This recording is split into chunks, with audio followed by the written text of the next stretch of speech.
Hey everyone, welcome back to Two Spot Monkeys Live. You're joining us here for episode 66. Wowzers. Another week, another milestone. A milestone? Why did I say that? I don't know. Here's the milestone, and we're going to get into it because it's probably going to be the anchor topic for today.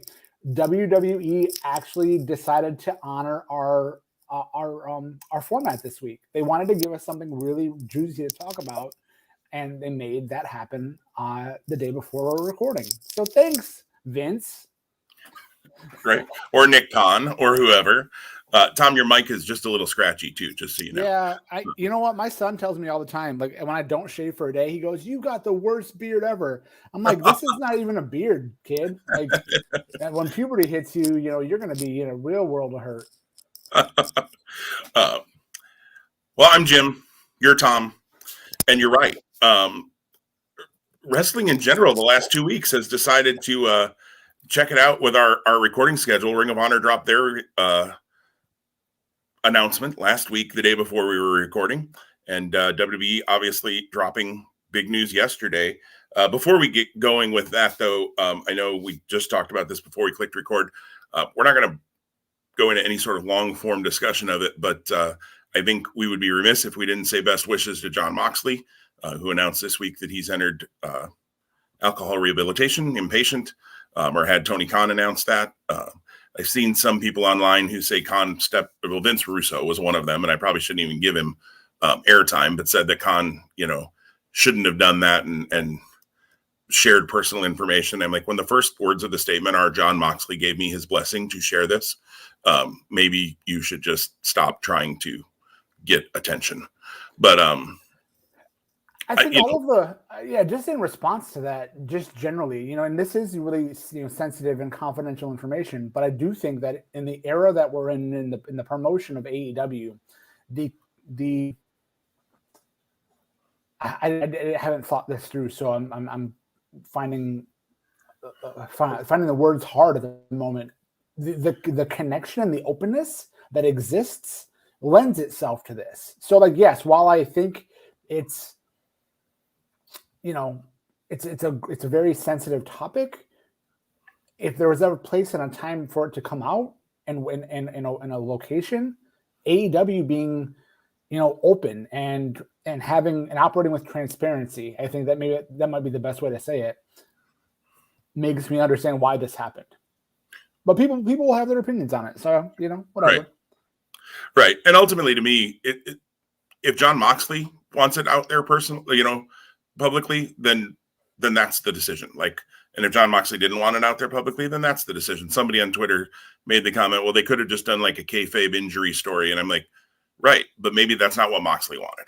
And ultimately, that was what was important in this situation, is Jon Moxley and what he wants. So all our best to him. Take all the time you need to get things right and get on the right path. Your fans will be here ready. And the pop when Jon Moxley returns will be insane, I think, for multiple reasons. I mean, the guy's over as rover as it is. But I think because there's that connection, I agree with you, in AEW more than maybe even in WWE, although I think if something like this happened in WWE, the pop would be insane as well.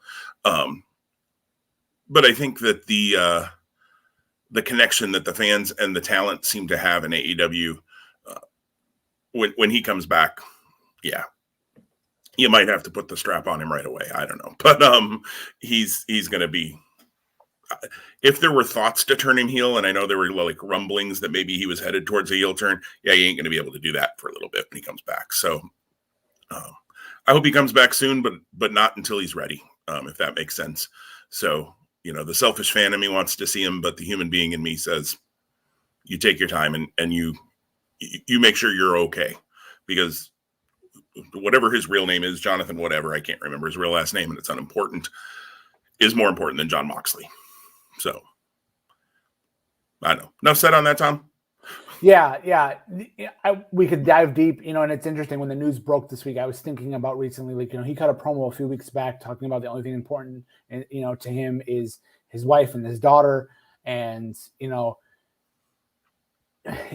if we really wanted to go, wow, reading between the lines, like, was he struggling then? I'm sure he was struggling then, Right. and I would argue that too, physically over the last 2 months, he's changed, in terms of like his appearance. He's appeared to be a little bit more bloated from my perspective. Mm-hmm. And,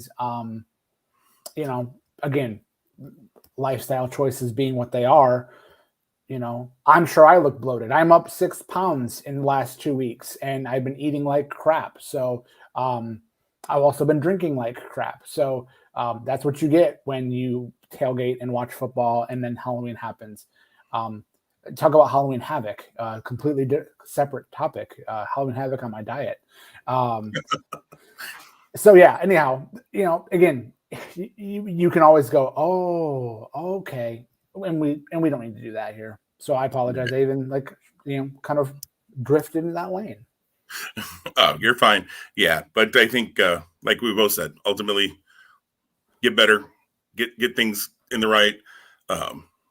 And maybe the fact that, Renee and his daughter are the most important things is what helped him realize, hey, things aren't going right now. I need some help. And kudos to him for seeing that.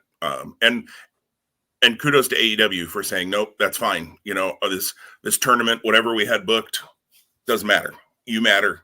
You take care of you, and they'll pivot. And I mean, goodness gracious, if you just want to talk the wrestling side of it for a second, AEW's got a bench that's pretty deep. So it's not like it's real hard to find somebody you could slide in. I have not seen AEW yet for this week, so I don't know who they slide in. I've got, some thoughts of 2 or 3 names that I think would be pretty easy to slide in without, shaking up other storylines as well. Although you could do that fairly easily too. So let it be known, Tony Khan's notebook was not totally the Full Gear card now. Yes. No, you're comment about having a deep bench, like never before, has this been, it's always a blessing, I think you could say, like, or it's always an asset.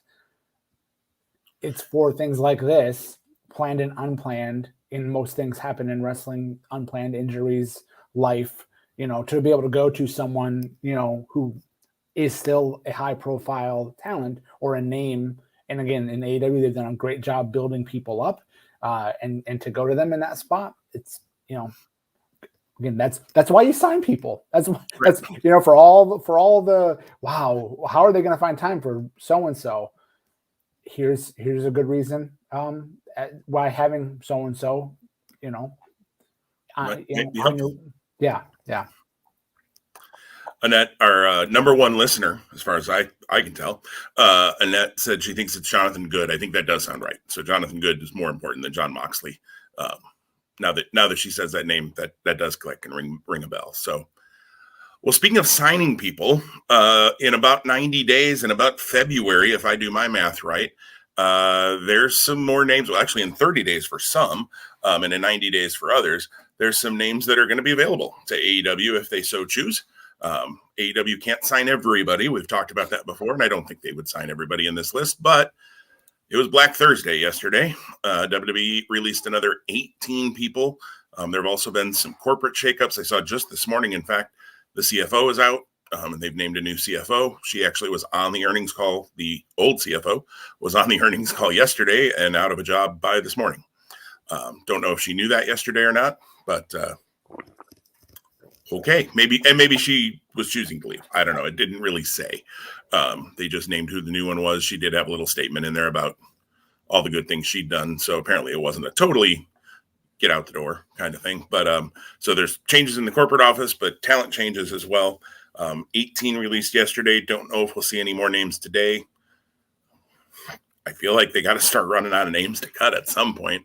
But as our friend, I think it was Sean, said, the good news is we can get Randy Orton versus Sheamus for the 9,000th time. So, they're still employed. I thought, though, Tom, I broke these into 4 groups, and I thought it would just be easier to kind of talk about them in groups rather than with 18 names. I feel like if we just said, let's talk about WWE releases, we might end up just meandering all over the place. Well, and before we switch to the groups of names, can we just have a quick conversation about a theory that's out there that this group of individuals who were released yesterday, a lot of it has to do with potential vaccination status against COVID-19. Interesting that might be part of why this happened or all of why this happened. And we don't know, so we won't speculate. We'll just say, it could be this happening in the 48 hours after arguably a top 5 NFL star is positive for COVID-19 and will miss a huge game this Saturday and Sunday, and then potentially another huge game the following weekend because of the timeline and what's required. And then it goes back to this individual, Aaron Rodgers, said he was immunized. In his August press conference, he stated quite inoculated, frankly, I believe, was the okay, yeah. So I think immunized or inoculation. Yeah. I think both terms might have been used, and then as reporters pressed him, he talked about it being a personal choice and not getting into that.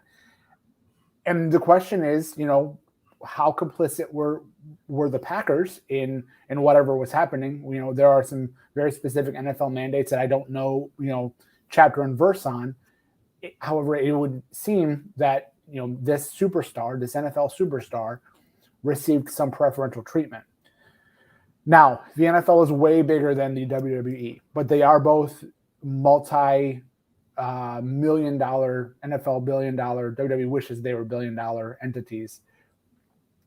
My wondering is, with this move on WWE's end, if it does relate and pertain to vaccination status or lack thereof, is this another move that they may be making because they want to sell to someone, or they are going to sell to someone, and their buyer doesn't want to deal with that? So that was a thought I had yesterday as I processed this, and it wasn't until the thought was posed, and the first person I saw it posed was Mike Kingston, the creator of Headlocked, someone that we've interacted with over the years. So yeah, I just wondered that. I thought the irony may be the wrong term. I thought it was interesting for that to be potentially the reason in the same week where you have the Aaron Rodgers story breaking. And to be clear, Mike was speculating, and he said that he had, just he was wondering. And by the way, total aside, not release related, Mike has a Kickstarter going right now for his next issue of Headlocked, and if you're hearing this and you've never checked out Headlocked, I know a lot of people who listen to this are friends of ours and are in kind of the same group and probably have checked that out in the past. But I strongly suggest it. I'm not a comic book guy, but I have every every issue of Headlocked, partially to, support a friend, but also because he does a great job with it. So check that out on Kickstarter if you get a chance. Not a sponsor, but free plug for him there. I'm back. When it becomes a Netflix series, you will be watching every episode. I will. That is true, and it should be. It absolutely. Some of the crap they put out, this story should absolutely be. It'll be way better than some of the stuff they put out. Maybe Heels is slightly inspired by. I don't know, but the thought process, anyways, not the story. But anyways, check that out on Kickstarter. I think it runs through the end of this week, maybe Sunday or Monday. That Kickstarter, so there's not a lot of time left. But give it a check. Check it out. He's got some cool rewards, different covers and things like that. So give him a check on Kickstarter. Easy enough for me to say. So on the vaccination thing, Tom, I've read reports that maybe 4 or 5 of these names, and I've only seen one name mentioned, but maybe 4 or 5 of these 18 might have had something to do with it. And I've also read that it may have been a factor, but not the only factor. PW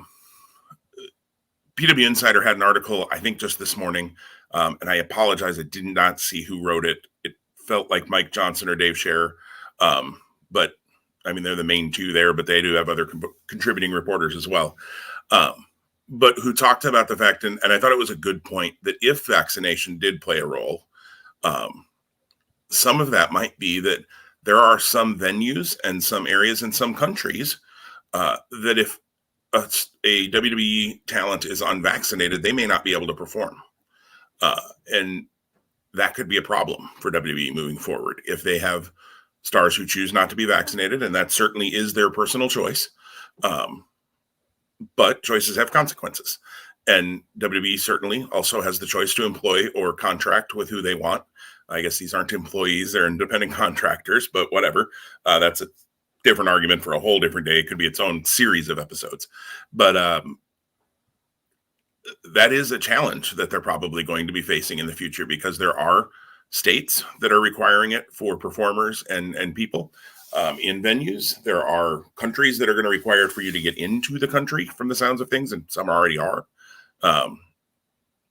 So you could have people on your roster. Now, whether these people would be featured stars or not, who knows? But you could have folks on your roster who can't go to certain places, and that becomes a logistical problem for WWE.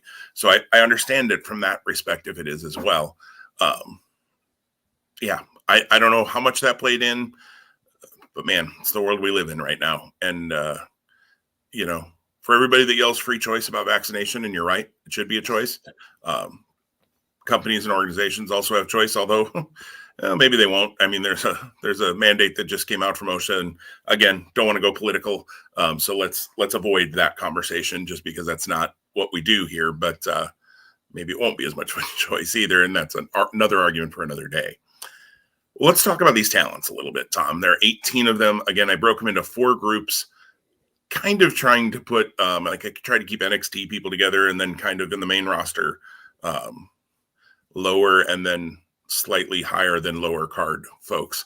No main event talents let go this time. No Bray Wyatts or Braun Strowmans. No, I don't believe any former main roster champ. Well, yes, there is a former main roster champion on there, but we'll talk about that in a minute.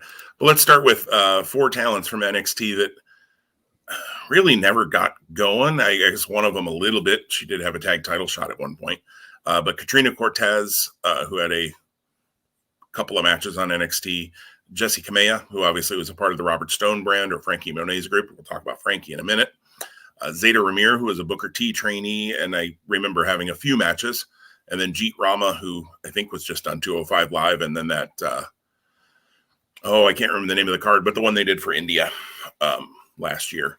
Jeet Rama was on that one as well. And any of these names, Tom, this is probably the one we'll spend the least amount of time on, but any of these names surprise you, make you upset, give you any sort of emotional response?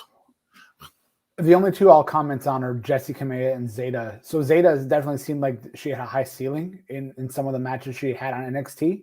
I want to say there was a match maybe with Zoe Stark or Io Shirai early on. I say early on, but it was in this calendar year. I'm certain of it. Where she looked like there was potential there, so that's interesting. And then Jessie Kamea, I think she'd been in the system for quite a while, because her character evolved over time as she got into the Robert Stone brand.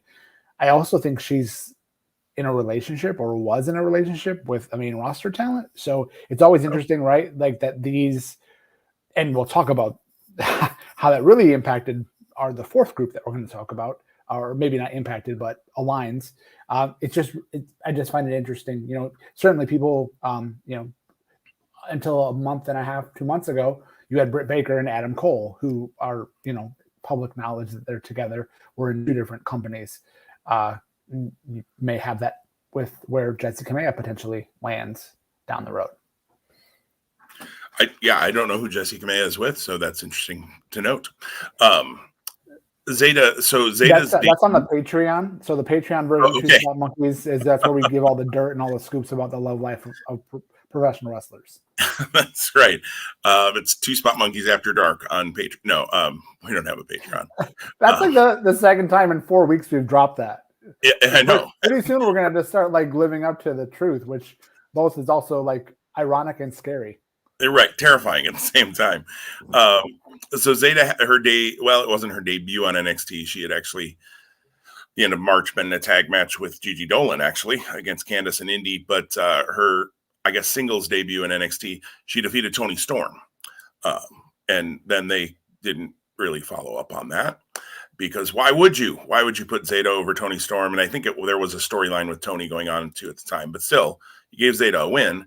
And then she promptly got beat by Saray the next week, lost to Mercedes, and then lost in a tag match to Candice and Indy with Zoe Stark as her tag partner. So that was I just ran through all of Zeta Ramirez's NXT matches that were televised. Yeah, I really didn't give her much of a chance, did they? And I agree with Jessie Kamea. I thought Jessie Kamea actually had a little something. She had a little it factor for me. I thought she could have been the breakout of that Robert Stone group. But again, they never really gave it a chance outside of a week or two, and then never really went anywhere. So best of luck to all four of them. I don't know that they were ever given a chance. It'd be interesting to see, maybe one or more of these folks become kind of the next. I always use Ty Conti as the person who I think never really got a shot in NXT, and now look at her. She's going to be challenging for the world title at Full Gear, and has turned into a very capable and good pro wrestler, and good character. So maybe one of these four will be kind of the next Ty Conti. We'll see. It'd be interesting. The next four are also from NXT, but Trey Baxter, Oni Lorcan, Frankie Monet, and Ember Moon, who has been both on the main roster and NXT. Tom, first thoughts on these four talents? Gosh, Ember Moon is the one that stands out largest for me. It seems like the world could have been hers, and I'm not saying that this is her fault being released. She was fantastic in NXT in her first run, went to the main roster, didn't really get going. Could have, I think. I don't know if it's creative, if it's her, if it's a mix of both. I think injury played a part there. And then her reboot to NXT was solid, but then it seemed like she just got lost in the shuffle. So that's a bummer. I think she's going to be a big name that a promotion will want to sign, whether that be AEW, who's got a stacked women's division, or Impact. And so an overarching wondering that I'll have in all of these is, how does Impact look to get more eyes on them, and what type of budget do they have? Because it would seem to me like AEW doesn't have many more spots. I may be totally wrong about that. I don't know. So it seems like Impact might be the place that these individuals land, unless they're like, hey, there are these other places like the rebooted Ring of Honor and GCW who are running regularly enough that we can find, a consistent stream of income. So that it kind of went broader than just focusing on these, but that's a wondering I have. I think that overarches a lot of these. The other piece, Frankie Monet, again, the wife of John Morrison. Okay, cool. Like, so a guy that, you clearly don't want to release. Again, if he would have been part of this, I'd have been like, okay, wow, they're really just going for, the jugular on every couple possible. But they didn't release him. So, but on the flip side of that, Trey Baxter gone, Cora Jade still around, but she's also very young. So they probably realize that her ceiling is much greater from where she is to where she can go. And then Oni Lorcan, he's going to be fine. Biff Busick was, unheralded, underrated. And when he gets back, there's going to be no shortage of places that he is going to be able to find opportunities to wrestle and perform. I'd love for him to land in AEW because I think that he'd be a value add to that promotion. Again, is there enough space? Yeah, and Ember Moon, to me, goodness gracious, like I agree with you, just never quite got going after that initial awesome run in NXT. Like, they never got her going on the main roster. They lost her in the shuffle. I agree with you on NXT, and she can be a star. She's so good in the ring, and I don't even think she's that bad of a promo. She's not the greatest promo ever, but she's not, doesn't hurt my ears to listen to her give a promo either. And so good in the ring and has a unique look. And that one to me, like, I'm not shocked to see her released, to be perfectly honest, because they weren't doing anything, but how do you not, like, how is she not a star? Just terrible booking in my eyes. Yeah. Monet makes, they never really gave Monet a chance in NXT. I don't feel like. Well, didn't she get signed like in like the late winter, early spring of this year? Like, how do you even have the chance in like 6 months to even know what you have? Right. And not really ever get behind her. Like, you gave her this big kind of build up with the dog running through everything for weeks, and then finally she's revealed. And then she did have, I think, she had a title match with Raquel, but not a lot of build up. Like, she just kind of asked for it and got it because she was Frankie Monet. And then you put her with Robert Stone, which, not an upward move. Sorry, they just have never made Robert Stone or his group seem like anything more than a joke.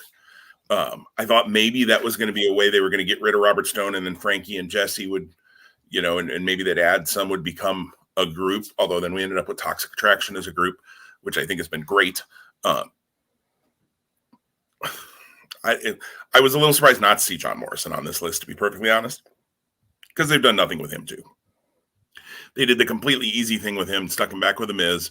Now they broke him up, and now he's like PJ Black sitting in the back, I guess, and he's the spiritual guru sensei, and he's losing to Apollo Crews on Main Event. Okay. John Morrison was Impact World Champion. Like, he was Lucha Underground World Champion. I don't know if he's WWE World Champion material, but he could at least be in the US and Intercontinental title picture. He's a good in-ring talent, very good in-ring talent, frankly. He could, if they would have, again, booking, you get to decide these things, WWE. I think if they would have booked him well, I think he could have been a top guy for them. I think he's definitely good enough in the ring that he could be a top guy. And he's a good promo. And I know he's not released. I'm talking about him like he's released, but I wouldn't be shocked at all to see him in one of these lists one day. Oni Larkin. I wanted to talk about Trey Baxter for a second. Blake Christian now, as he's gone back to his previous indie name.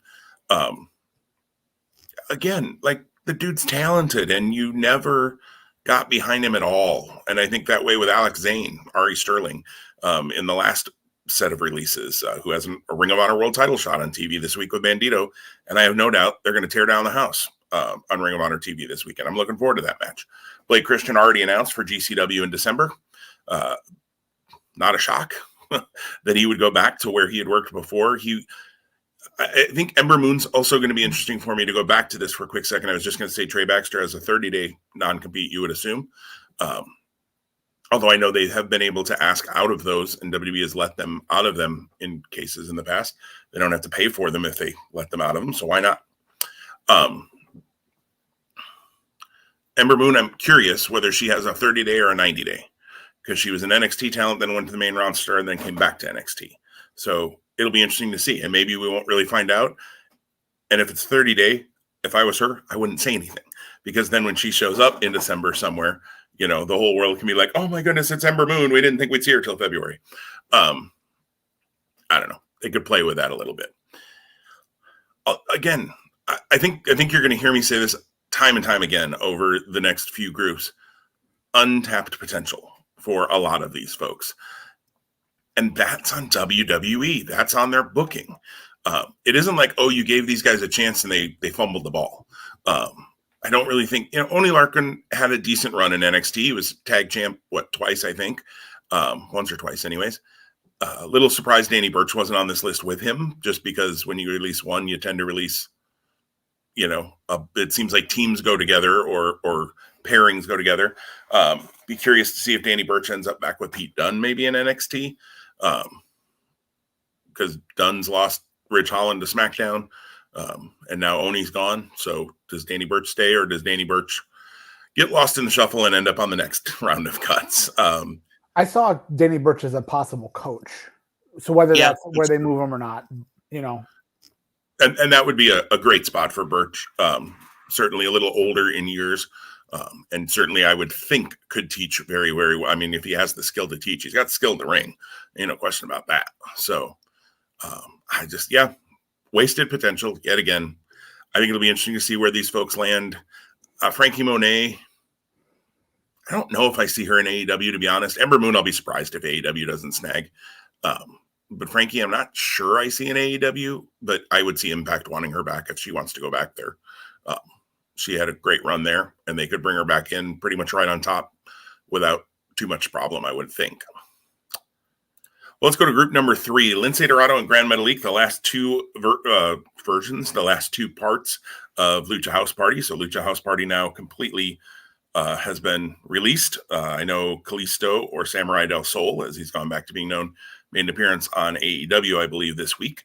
That somewhat got him in some hot water, apparently, for trying to kind of use Brody Lee's name, and maybe he wasn't really close with Brody. I don't know. There was some squawking about it online. Anyways, that's Samurai del Sol. Lince and Gran Metalik are gone. Harry Smith. Some people might be surprised to know that Harry Smith was under WWE contract, because it was reported that he was signed, but he had one dark match and then online exclusive interview where he talked about what he was going to do. There had been rumblings that he was on the SmackDown roster internally, but we never saw Harry Smith. So we'll talk about him in a minute. Nia Jax, former Raw Women's Champion, connection to The Rock, so maybe a little surprising there in that respect. I will say she is the one name I have seen reported that maybe vaccination status played in. So there is that. And then B-Fab, Hit Row just gets brought up to SmackDown, and B-Fab's already gone. What? What about those 5 names, Tom? There's certainly, I know, one in the middle of that list right there that I know you're shaking your head at. So, well, I mean, Nia Jax, I just think from a name perspective, whether you like her or whether you don't like her, and again, she may be only remembered for the whole, Becky Lynch became the man. I was going to say, if it's not for Nia, we may never get the man. Yeah, so. Right. But that's a big one to me. Harry Smith is a name. He's the son of British Bulldog Davey Boy Smith. You would think that there's some loyalty. Clearly, there's not. So that's, and then Gran Metalik, whatever his original lucha name is. I read it in the last 24 hours. I can't recall it at the moment. Untapped potential, and you talk about guys like in the Cruiserweight Classic. Gran Metalik was here for 5 years because of the Cruiserweight Classic, which is crazy to think that it was 5 years ago that we had the Cruiserweight Classic, that it got going. And then if you were to look back at all of the different people, I mean, we had Zack Sabre Jr. in WWE because of that. We had Kota Ibushi in WWE because of that. Again, just for that cup of coffee, nonetheless, maybe someday on Peacock, those things will show up. They may be there now. I'm just joking. My brother and I were lamenting about how disappointingly WWE has appeared and seemed to us since the transition from the network proper to the network on Peacock. Even if Peacock's got everything, their setup, it's just like a 6-year-old put it together. I mean, it's so hard to find anything. And stop calling WrestleMania 1 Season 1 and WrestleMania 2 Season 2. That's stupid. Knock it off. You can do that with Raw and SmackDown, I guess. Although I still don't get seasons. But I don't understand when WWE says it's the season premiere of Raw or season finale or anything anyways, because they never stop. But they consider themselves episodic TV. So when a new year begins, it's a new season of the episode. I agree with you. I think it's very stupid, but right. But calling WrestleMania 1 Season 1 and WrestleMania 2 Season 2 is beyond stupid. It's all the way to idiotic, I think. So. Did you see Season 2 of WrestleMania when King Kong Bundy fought Hulk Hogan? Right. Yeah. So these, B-Fab, unfortunately, just again, Hit Row. It just is this right here with B-Fab specifically talks about how it seems to be on a regular basis, WWE creative has no flipping clue about what's coming. It's like week to week or bi-weekly to bi-weekly. There's no long-term planning, or so it would seem. Well, and I think to that point, had Hit Row been brought up just as the trio of Ashanti, Top Dollar, and Swerve, and if B-Fab had not been brought up with them, this wouldn't have surprised me then at all. Because you're like, okay, B-Fab's going to stay in NXT. Oh, nope, she got released. Okay. But she was with them on their debut. I did not see SmackDown last week. Or did I? Did they debut last week or the week before? Do you even remember, Tom? It wasn't last week. It was 2 weeks ago. I think it was 2 weeks ago. I think I saw 2 weeks ago. I don't think I saw this past week's at SmackDown, so I don't even know if they appeared. I'd have to look back through results. But she was there. she wasn't singing on the mic, which she never really was. Anyway, she was lip syncing it mostly, but I believe that is her voice on their theme. So okay, that's weird. She could have been, if she wasn't ready in the ring. She had 2 matches in NXT. I didn't think they were terrible. Again, did make me go, oh my goodness, I'm a huge B-Fab fan, and can't wait to see what you can do against the top dogs in NXT. But I don't know. I didn't think she was terrible in the ring. I also realized she wasn't going to be the focus of that group. She was going to be a little bit more of a valet, and I don't know that that's terrible. Like, there's a spot for that. And maybe she could have been a valet while she continued to work on the in-ring stuff. And then you bring her into the ring more when she's more ready. Makes sense. Hey, develop people.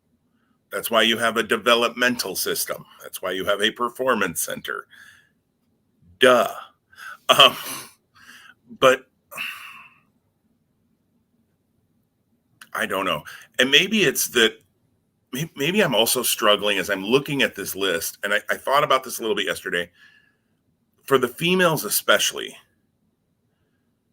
there are a lot of females who are diverse in their ethnic makeup who got cut yesterday.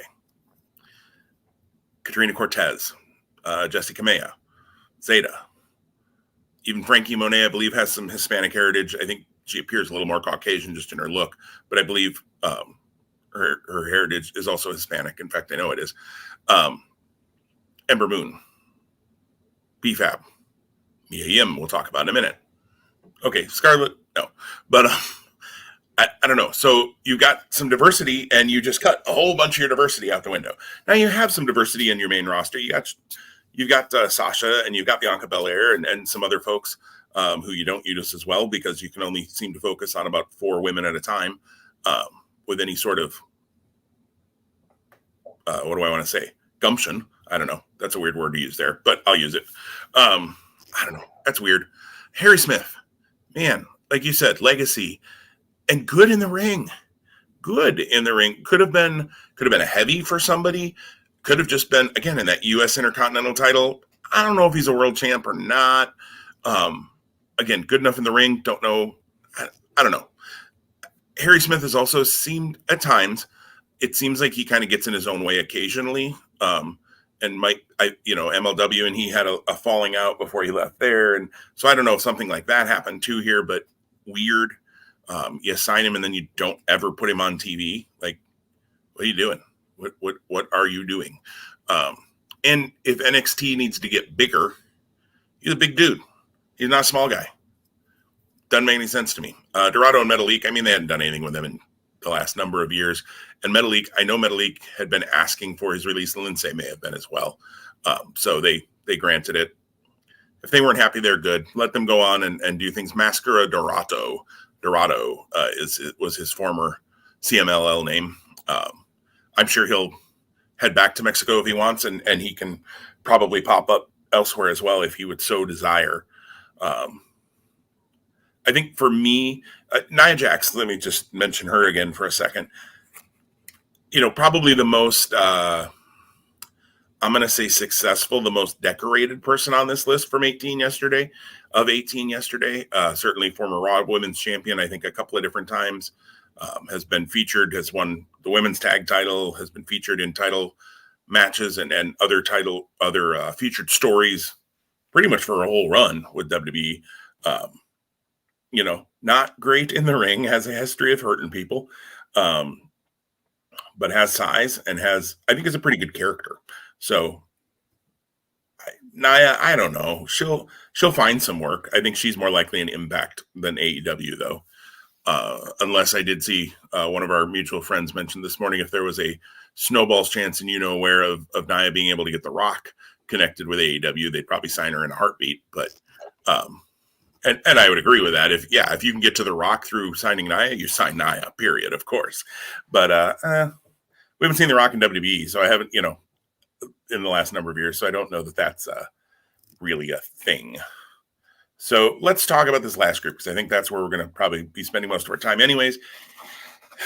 Keith Lee. Mia Yim. Karrion Kross, Scarlett Bordeaux, and Eva Marie. Can I say I'm stunned to see any of these names? No, I can't. Do I shake my head and wonder what in the world? From a creative side, again, maybe vaccination had something to do with this. We don't know.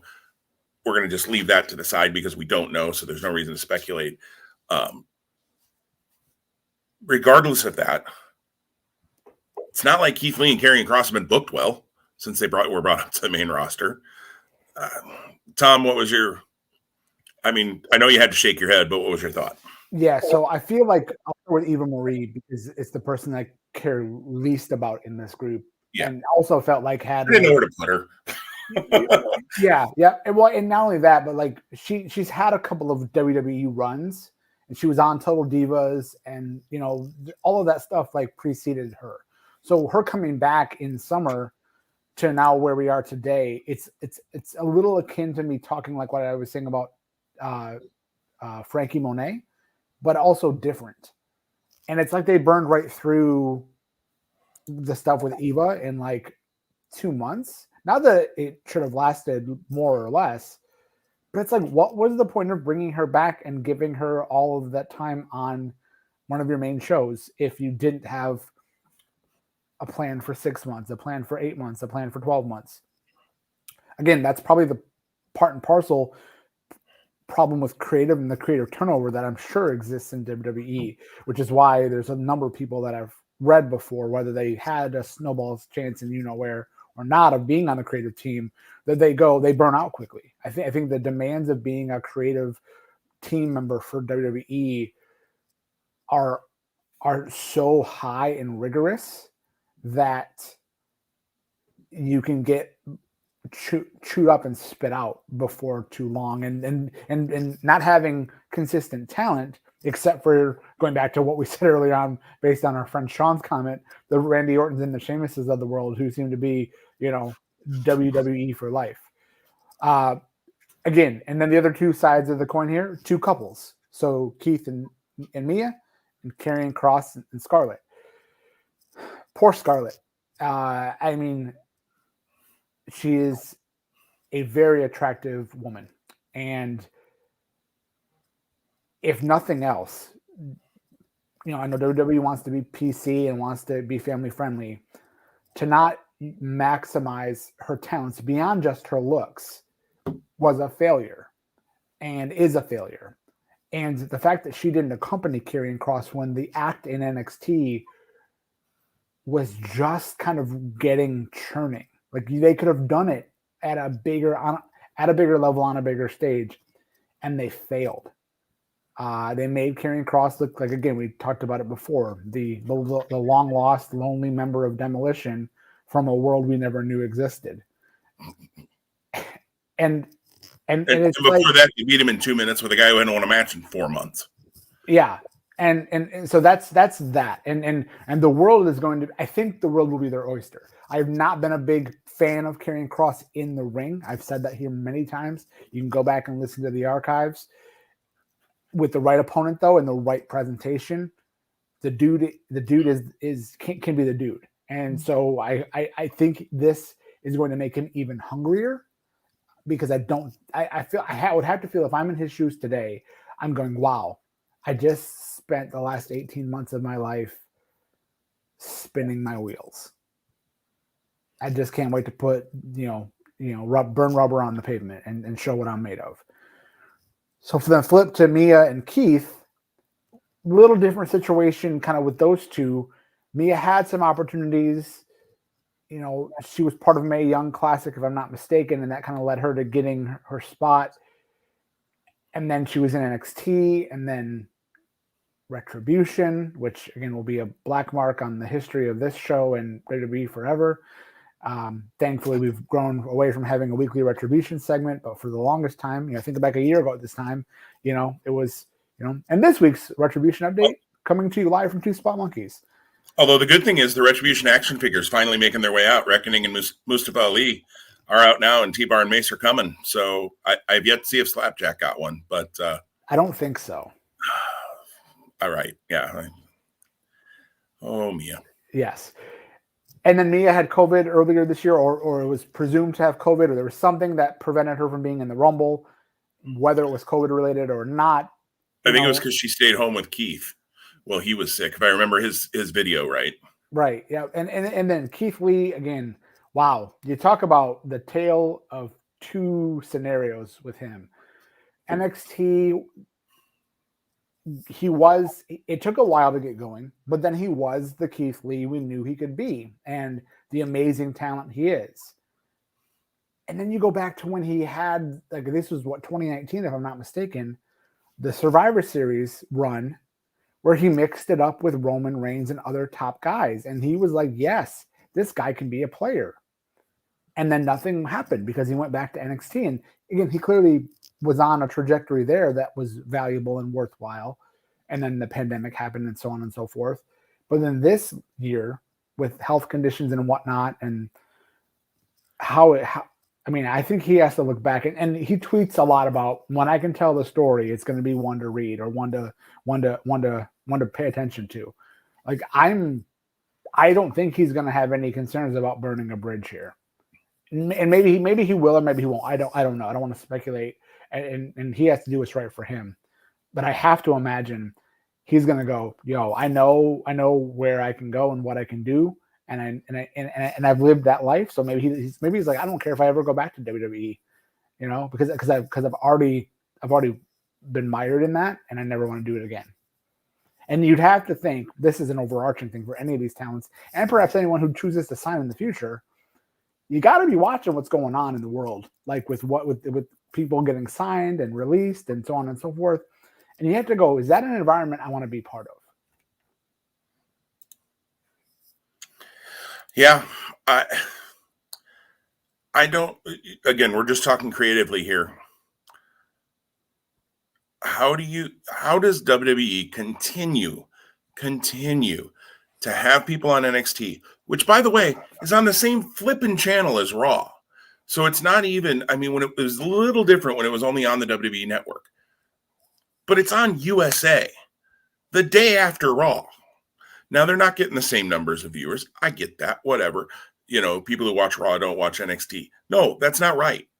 Clearly, some people who watch Raw watch NXT. Like, those NXT fans aren't just NXT fans.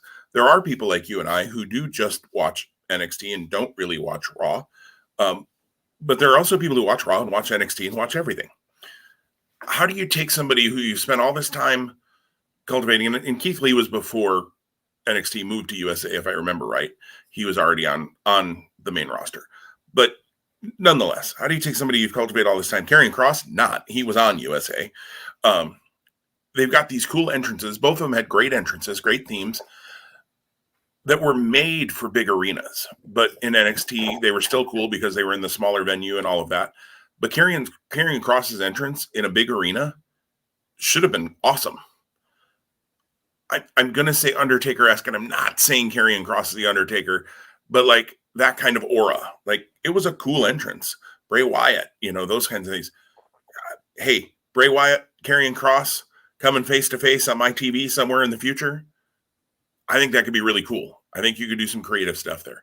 I agree with you. Karrion Kross in the ring, never Ric Flair, never Ricky Steamboat, never Shawn Michaels, probably never going to be that.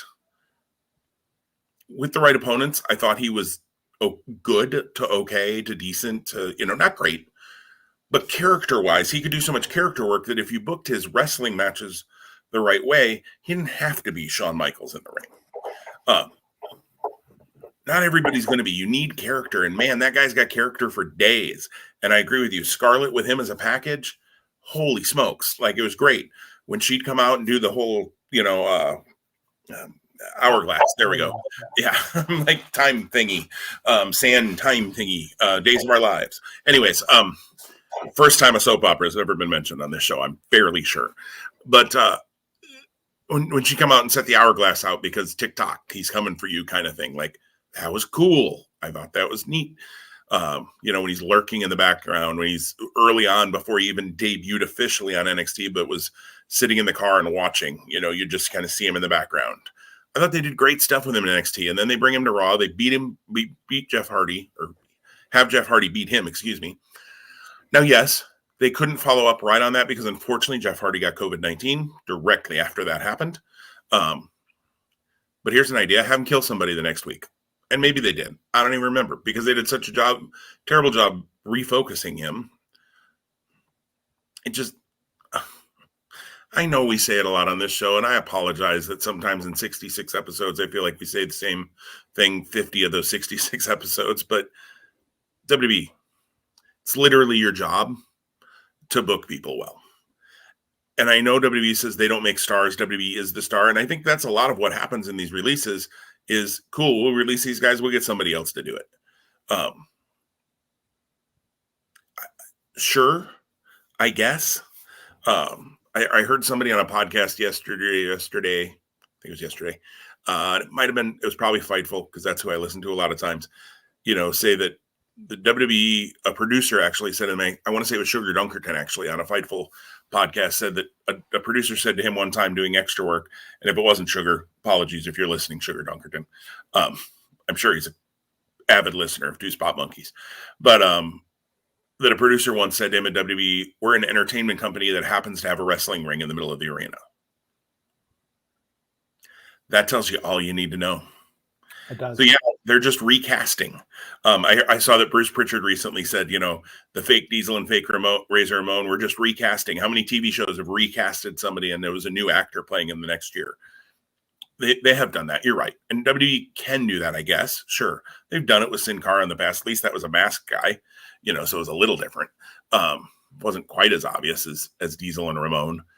And yeah, you can recast roles, and obviously they're not going to bring somebody in and call him Karrion Kross, but you can bring somebody else in as a spooky, dark character. Fine, wonderful. But you've got guys who are talented. Keith Lee, I don't know, maybe it's a vaccination thing, maybe it's not. I don't know. Haven't read it. Don't care. Keith Lee is so good in the ring. So good in the ring. And good promo. I don't know. It just... Oh, that's right. Annette just reminded me on the comments, Karrion Kross he killed Keith Lee the next week, actually, after he lost to Jeff Hardy. He beat Keith Lee, and then Keith Lee beat him the next week. And clearly that worked out for both of them as they're both unemployed now. Yeah, she is right. That is what they had him do. They had him come back, and Keith Lee came back, and then you just beat him. You beat Keith Lee. So now you've beaten Karrion Kross and Keith Lee in 2 weeks and done nothing with either one of them. They just repackaged Keith Lee. He was going to be Bearcat Lee. Okay, whatever. Had him beat Cedric Alexander a couple of weeks ago. And then you don't put him on TV for a couple of weeks. And then you cut him. And I don't know if WWE 2K22 is ever going to come out. Because it was supposed to come out in the fall. They had to push it back to the spring because of all the cuts that have happened. And now they got more cuts. At some point, you figure Keith Lee was probably in that game. Karrion Kross probably in that game. Scarlett might be in that game. The Lucha House Party is probably in that game. Nia Jax definitely would have been in that game. Ember Moon could have probably been in that game. I mean, at some point, or 2K22 is just going to have to be like, you know what? Cool. They're all going in the game. Don't care. How do you, and Mattel, I mean, I don't know. I don't remember seeing, Kross had a figure getting worked on it, a new updated, maybe it'd have a stupid helmet with him. But the rest of these guys probably, Lee might have had one coming, but I don't know. It just mind-numbing to me that yet again, here we are talking about releases of people that they don't know. So talk through with me just for a minute, Tom, here, out of this group. And maybe if you said it earlier and I'm forgetting it, I apologize. Keith Lee, where do you think Keith Lee lands potentially?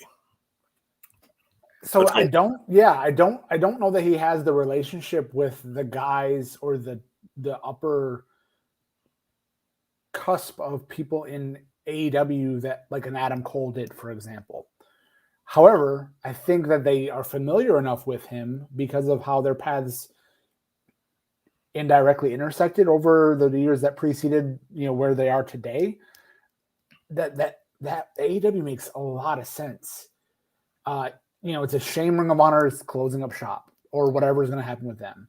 Because my word, Keith Lee as the top guy in Ring of Honor would have been unbelievable. And not only that, you could have, if you didn't want to go that route, having him come in and help Shane Taylor get to be the top guy.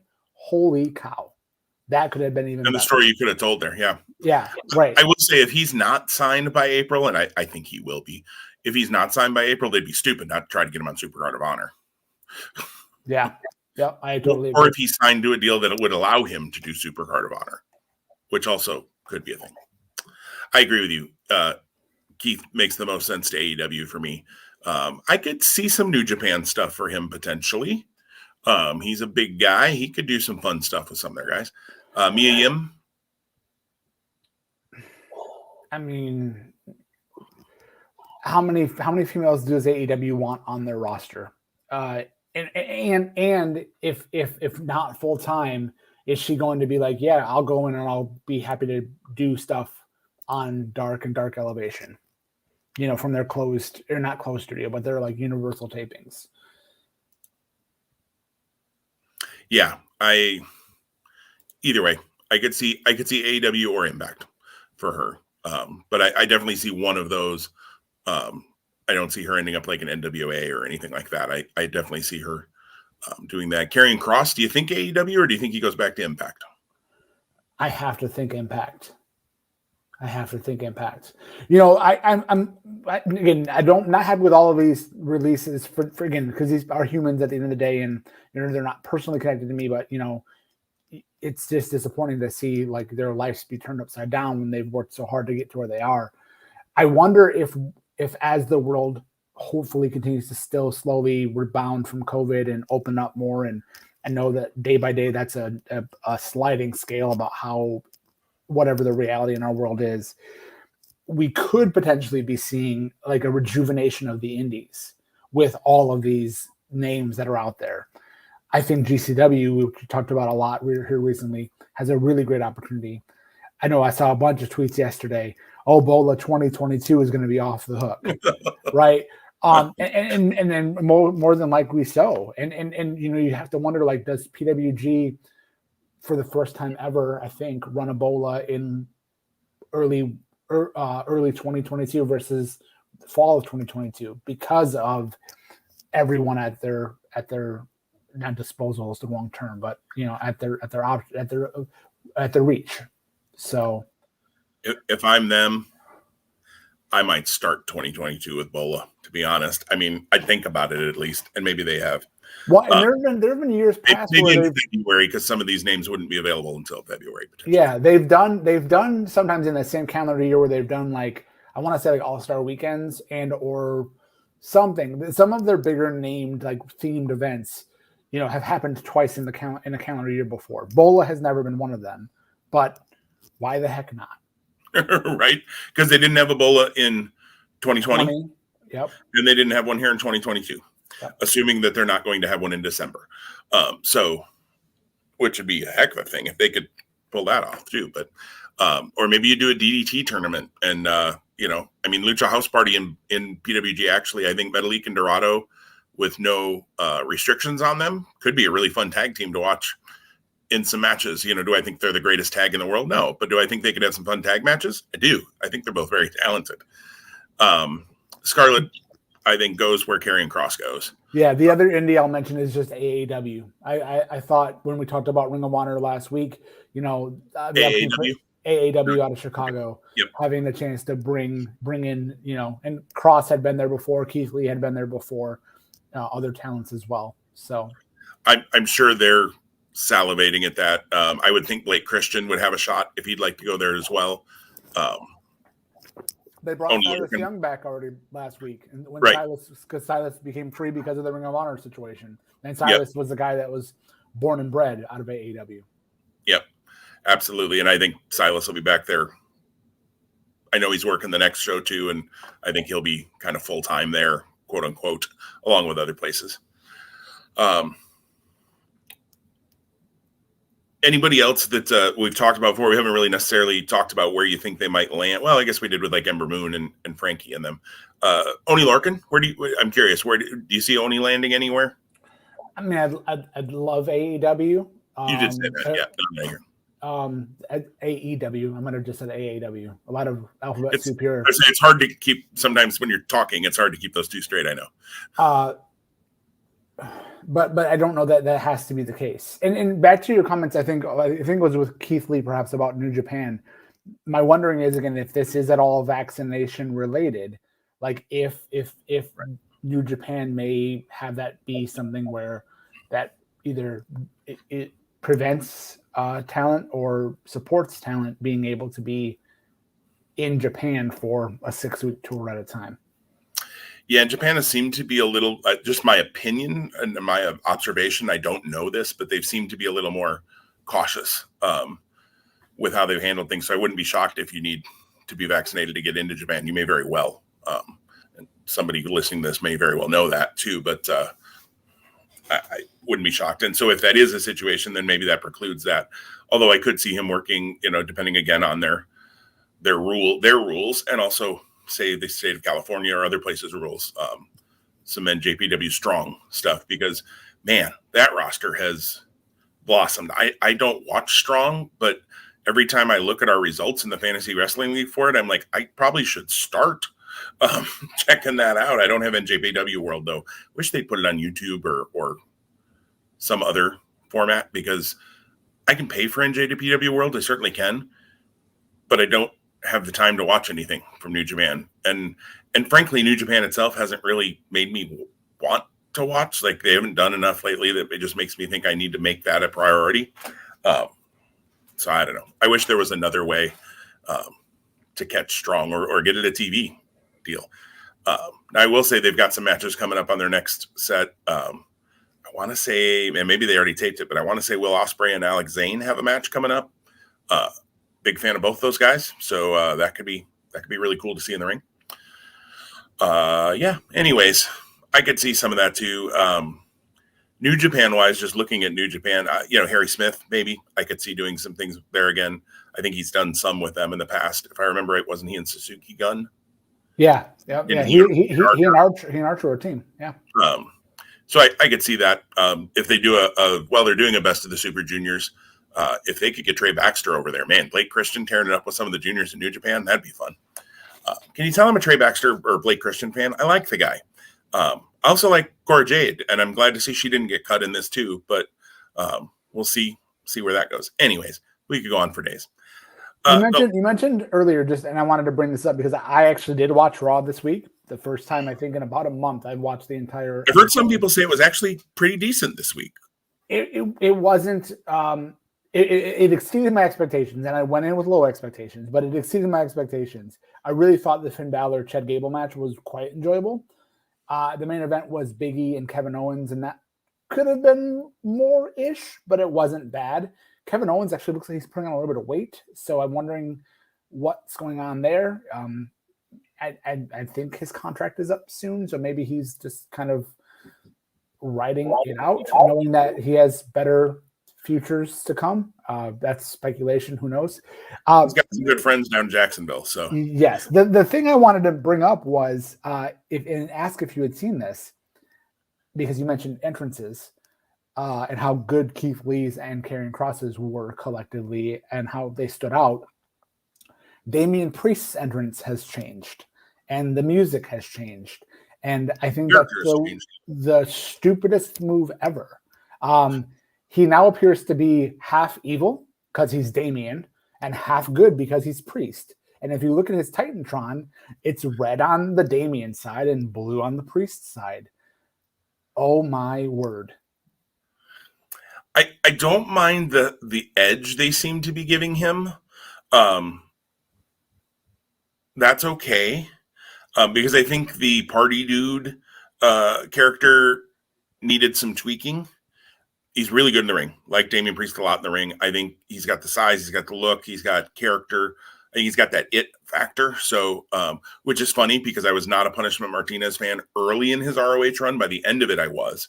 But when he first appeared in like the Top Prospect tournament or whatever, when we first saw him, I was like, okay, indie wrestler number 46. Like, this looks like any other guy you could see on a Saturday anywhere. So kudos to him for doing a lot of work, putting in a lot of work to get here. Yeah, I've seen the new entrance.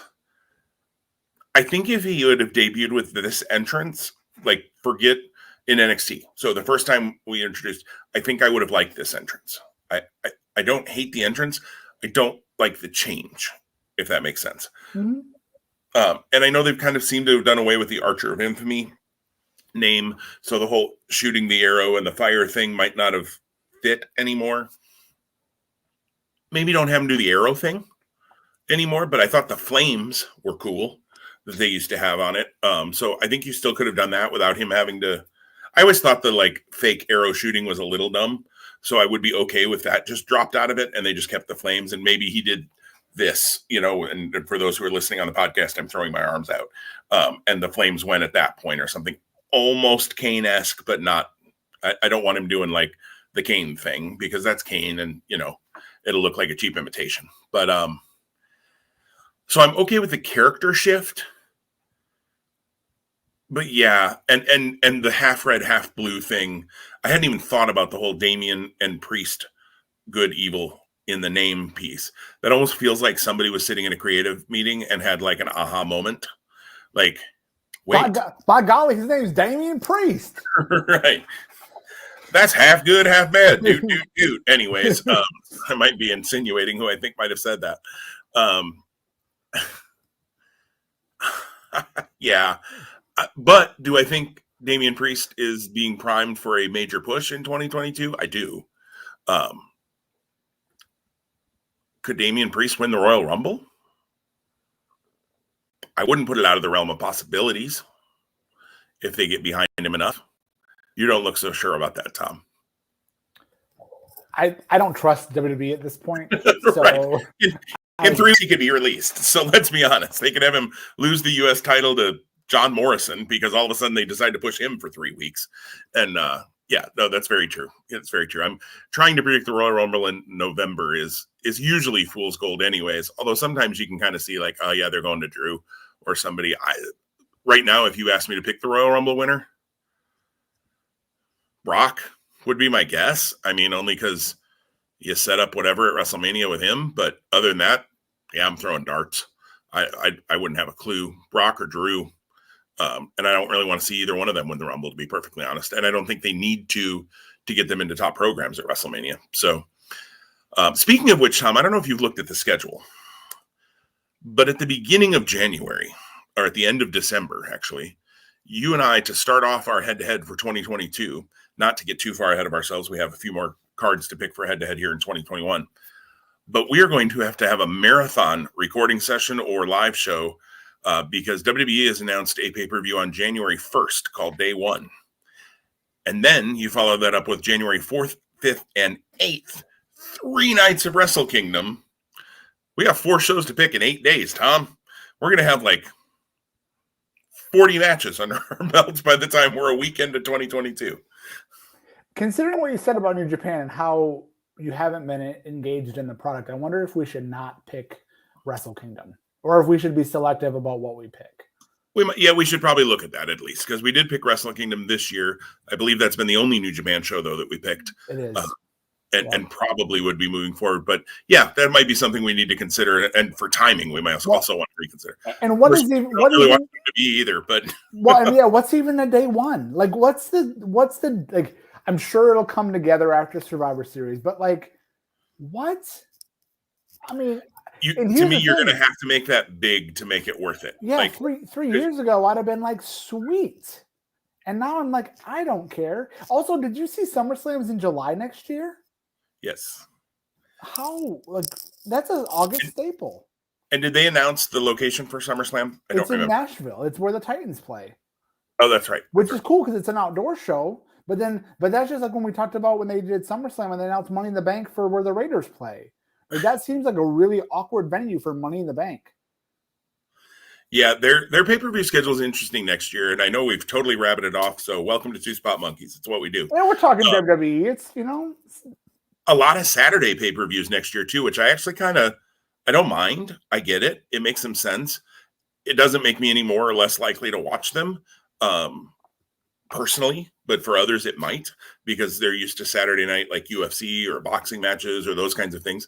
Saturday night's kind of fight night. Although I think it'll be interesting to see UFC put out their schedule as well. I did find it interesting that WWE scheduled a pay-per-view for Labor Day weekend next year and put it on either Saturday or Sunday. are they going to counter? Are they going to go head to head with All Out, or are they just going to move it to the other day? And which would be a little bit of a, okay, we don't want to. Okay, here you go. Like that'd be an interesting move to not go head to head, but I also think it would be a very interesting move to go head to head because WWE doesn't get a ton of. I wouldn't think doesn't get a ton of traditional pay-per-view buys anymore. Right. AEW, that's a big part of, or a part anyways, because they also have the BR app and Fight and other places. But I think they're getting, if you looked at percent of viewership, I would think AEW's percent of viewership buying it on traditional pay-per-view is higher percentage than WWE's, because WWE you can get for $5 a month on Peacock. Honestly, people who are buying it on traditional pay-per-view, I don't understand you. Why would you pay $40 or $50 for the pay-per-view when you can pay $5 and watch it on Peacock? It makes zero sense to me if people are doing that. So kudos if you like to. If you like throwing money away, let me give you my PayPal address. You go ahead and just send it on over. But so Annette jumped in and said that Nick Khan emphasized stadium shows for 2022 in his investor call yesterday.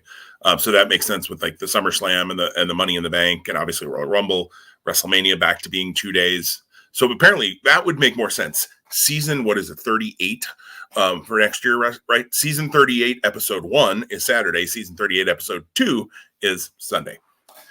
And here's the thing. Stadium shows, awesome. But stadium shows fits when you're a sporting product. If you're calling yourself an entertainment product, like, are you giving us like this isn't the Pink World Tour?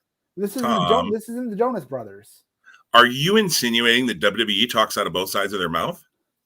Perhaps. Maybe did I just imply that indirectly or directly? You may have. I believe you directly implied that. I don't think that's very indirect. Your subtle meter might be a little off if you thought that was indirect, my friend. Yeah, interesting. I think it'll be interesting, and that's just a lot of what we said today is interesting. Last thing. Kudos to Annette for listening to the investor call. I hope she has stock in WWE. Right. I maybe she read the report. I would, yeah. Which I haven't even kept up on. So I'm glad somebody is, because I think it's interesting to know where that company is headed, because let's be honest, as much as everybody, AEW's got more money, blah, blah, blah, blah, blah. The cons have more money. I'm not convinced AEW has more money. Yes, they have more money available to them because of the Khan family. But Shad Khan is also only going to, and Tony, for that matter, are only going to put so much money into one piece of it, i.e., Ring of Honor has Sinclair Broadcasting Company who owns them. Sinclair Broadcasting is loaded with cash. So when people say, well, Ring of Honor had all this money at their disposal, they didn't. Sinclair Broadcasting gave Ring of Honor a budget and said, here's what you can spend. And it was not Sinclair's whole budget. I mean, come on, guys. So when people say AEW has all this money, I'm like, the cons have the money. Yes, that they could invest in AEW, but again, they're business people. If they're not going to get the return on that big of an investment, then they're not going to put that much money into it. So, last topic to pivot to before we go double Broadway here. NXT 2.0. I have not seen this week. I've seen 2 minutes of the Mandy Rose match. I forgot we even had to talk about this. I mean, we had such a great, rich conversation. Great and rich being oxymorons for WWE. But yeah, NXT. Quickly, just to go back to your comment that you said kudos to Annette for listening to the investor call. She did say, I read about it. You couldn't pay me enough to listen to it. So totally understood, Annette. And we would be right there with you on that one, obviously. So NXT 2.0, I called it a title surprise last week at Halloween Havoc. All the titles changed hands except one. And that one, at least all the titles that were defended that night, changed hands except one. And that was the world title, which I think if we would have done picks for Halloween Havoc, would have been the most likely one I think we would have had change. Although I wasn't surprised by some of the other changes. This would have been the one, if I put confidence points on it, Braun Breaker would have been really high. I'm going to disagree. I didn't think the title was going to switch. Oh, okay. So when you post in, for those watching YouTube, when you see NXT 2.0 title surprise, to me the one that was and is the surprise was the tag title switching. Now, granted, with the reboot of NXT 2.0, the MSKs of the world and the Imperiums of the world don't seem like they fit that brand anymore. So that's one thing, right? Like I half expected, and maybe it's happened because I'm not caught up on NXT either, aside from Havoc. That Josh Briggs and the other guy, the bar fight brawlers, unseat Imperium so they can become the tag champs because they're big and they're burly. Yeah, I don't know why you do what you do in that tag space. That I digress. But yes, I see your point with Braun Breaker because it seemed like the rocket was strapped to him by all means. Tommaso Ciampa is a guy where I'm like, man, he just got to just love where he's at, and really and I don't mean just like love where he's at because he's just in a good spot, but like when he looks around NXT and he goes, okay, it's me and Gargano, the last of a dying breed. And to speak to that, I don't know if you know this, Johnny Gargano's contract expires in the next 4 weeks. Yeah, Johnny may not be in NXT or WWE in the next, say, month. If I'm Johnny, you talk about a guy, and I've thought about this with Gargano a lot. He was always the one that was loyal to WWN, Evolve, Gabe, Sal, whomever, right? Does that bleed in over here into this WWE space? I think it could.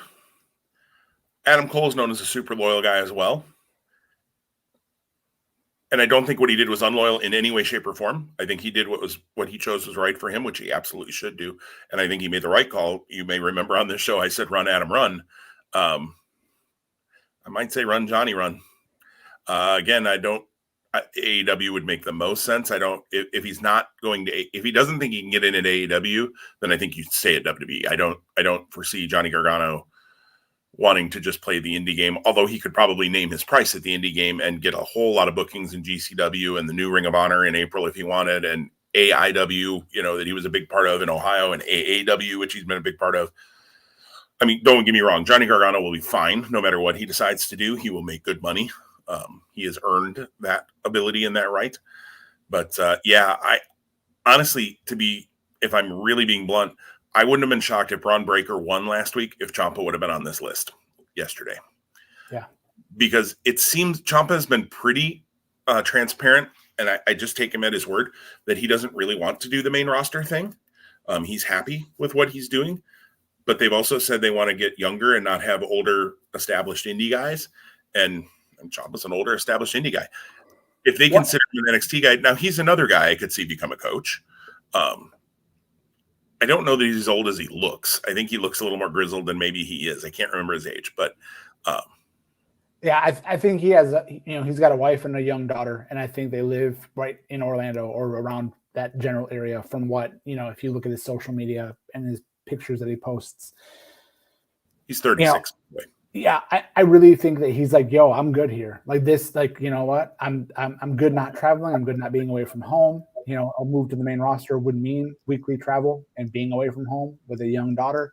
So I don't blame the guy. No, not at all. I would imagine too, like, unless, and I think wrestling is in his blood to an extent, but I think that he's really got to be really satisfied with his career at this point. So, I think he could probably walk away. I should say he probably could. My guess would be he could walk away tomorrow and just live comfortably for the rest of his life, stay healthy, be a coach, perhaps do seminars at his leisure, and not have a worry. He doesn't need the WrestleMania main event to validate him beyond where he is. And he may also be a guy who's looking at it and going, even if I want that WrestleMania main event, look at everybody else who's gone from NXT to the main roster. Do I really think that's going to happen? And I don't. I mean, I just, as much as I think Ciampa could be a WrestleMania main eventer, frankly, I think Keith Lee could. I think Karrion Kross could have. They're not employed. Bray Wyatt was. Braun Strowman was. They're not employed. Not that necessarily all of those. I guess they all came through NXT at some level. Braun never really appeared in NXT other than as a rosebud. Yeah, that's a real thing. He was a rosebud. NXT for me has become the island of misfit toys. And it's just because I feel like it's like there are people that I really want to see do well, and there are people that I'm just like, you're not clicking for me yet, and you may never click for me. So I'm really wrestling with, do I even want to tune in? So it went from Tuesdays were pretty regularly destination viewing, and now I don't feel that way at all. I think I agree with what you say about the Island of Misfit Toys. I feel like for the first couple of months here of 2.0, it's been throw a lot of things against the wall and see what sticks. I hope that before too long we settle into a roster a little bit and stop having new guys about every week coming out. I like having new guys, but when it's all new, like there's too many, and they're not focusing on, I mean, I don't think, have we seen the first Chinese superstar who debuted, was it a Dante something? Anyways, I know the name you're talking about. I can't recall it either, but I know. Right. He came out one week, destroyed somebody. I don't think we've seen him since. Tony D'Angelo, they seem to be getting behind a little bit. Zion Quinn, they seem to be doing a slow burn with, and Quinn has something to him. Quinn is somebody that I don't know. There again, the look, something, the character. I think he's coming along in the ring. He used to be a rugby player, so he's not he's training literally now as a professional wrestler on the job. But yeah, they've been throwing a lot against the wall, so I hope they settle in. I agree with you on the tag title situation. I would have thought keeping the titles on MSK, like they're the younger. I don't know if we're trying to get younger and whatever. I just think they worked better. It'd be interesting to see what happens there moving forward. I love Toxic Attraction having all the belts, though. I will say that. I like there being a strong female faction that has all the belts. I hope they give them runs with the titles. Don't just have them. They want all the belts, and now in 2 months, they all lose them.